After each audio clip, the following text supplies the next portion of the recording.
हम चार चीजें एक साथ में निपटा लेते हैं। ये चार कौन सी हैं? Atomic size, ionization potential, electron affinity and electronegativity. ठीक है, तो अगर ये पीरियोडिक टेबल है और अगर हम कॉमन ट्रेंड की बात करें तो एटॉमिक साइज के लिए ये कॉमन ट्रेंड चलेगा कि अगर हम पीरियोडिक टेबल में नीचे की तरफ आएंगे तो एटॉमिक साइज का इंक्रीज देखने को मिलेगा और राइट से लेफ्ट की तरफ जाएंगे तो इंक्रीज देखने को मिलेगा। ठीक है, इनकी बात करें तीनों की तो इनके लिए कॉमन जो ट्रेंड होगा वो सेम ही चलेगा कि अगर हम पीरियोडिक टेबल में नीचे से ऊपर की तरफ जाएं तो क्या है, इंक्रीज देखने को मिलेगा और लेफ्ट से राइट अपने को इंक्रीज देखने को मिलेगा। तो इसका भी हमने ये कॉमन ट्रेंड देख लिया। बट इनकी क्या है, कुछ एक एक्सेप्शन होती है जहां हमारा क्वेश्चन फंस जाता है। तो बारी बारी से इनकी एक कंफ्यूजन, एक एक्सेप्शन की बात कर लेते हैं। अब एटॉमिक साइज के क्वेश्चन में कहां अपने को दिक्कत हो सकती है उसकी हम बात कर लेते हैं। देखो, कोई अगर आपसे पूछ ले कि जर्कोनियम और हाफनियम का साइज कंपेयर करके बताओ, ये अपनी पीरियोडिक टेबल है, तो आप बोलोगे हमने देखा था नीचे जब आते हैं तो साइज इंक्रीज होता है तो हाफनियम का साइज बड़ा होगा। ये आप आंसर टिक करके आ जाओगे। बट यहां पर ऐसा नहीं होता है। लेंथेनॉइड कॉन्ट्रैक्शन की वजह से, देखो रीजन क्या है लेंथेनॉइड कॉन्ट्रैक्शन का, ये भी डायरेक्ट ऑप्शन में पूछ लिया जाता है कि poor shielding effect of 4f electron, इसकी वजह से लेंथेनॉइड कॉन्ट्रैक्शन होगा और इसकी वजह से जर्कोनियम और हाफनियम का साइज जो होता है वो ऑलमोस्ट इक्वल होता है। ऑलमोस्ट इक्वल होता है। ये बहुत ही नीट का सुपरहिट क्वेश्चन है।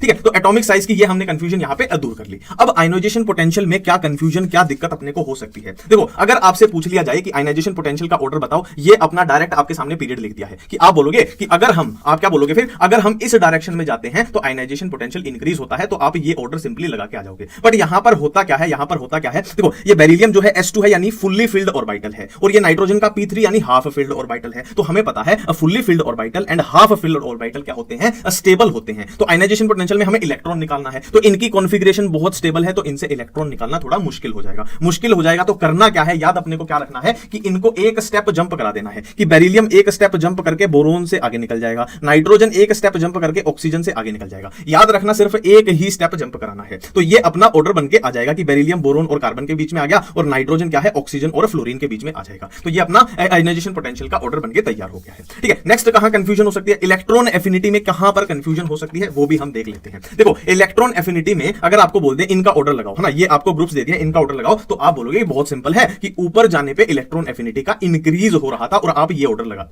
ठीक है, बट यहां पर अपने को चेंज देखने को मिलता है, यहां पर अपने को चेंज देखने को मिला है और साइन उल्टा हो गया। क्यों हो गया है? देखो, जाहिर सी बात है, जब हम नीचे की तरफ आ रहे हैं तो साइज इंक्रीज हो रहा है। मान लो इसका साइज इतना था, फिर यहां पर बढ़कर इतना हो गया, फिर यहां बढ़कर इतना हो गया और यहां बढ़कर इतना हो गया, तो साइज नीचे बहुत बड़ा है ना, और यहां पर साइज बहुत छोटा है। तो जाहिर सी बात है इनके पास इलेक्ट्रॉन तो होंगे ही होंगे। अब साइज इतना छोटा है और इनके पास इलेक्ट्रॉन भी है, तो इलेक्ट्रॉन की डेंसिटी है वो यहां पर बहुत ज्यादा हो गई है due to small size. Due to small size यहां पर इलेक्ट्रॉन की डेंसिटी बहुत ज्यादा हो गई है। और इलेक्ट्रॉन एफिनिटी क्या होती है, अगर हम इसको इलेक्ट्रॉन प्रोवाइड करेंगे तो इलेक्ट्रॉन की डेंसिटी पहले से ही ज्यादा है, तो ये भी नेगेटिव चार्ज, ये भी नेगेटिव चार्ज, इसका क्या होगा, रिपल्शन होगा। तो इसीलिए यहां पर ये ऑर्डर उल्टा है, बाकी सारा ऑर्डर बिल्कुल ही सेम है। तो ये है ना, इलेक्ट्रोनेगेटिविटी में एज सच कोई ऐसी एक्सेप्शन नहीं होती है, उसमें नॉर्मल ऑर्डर चलता है ये वाला।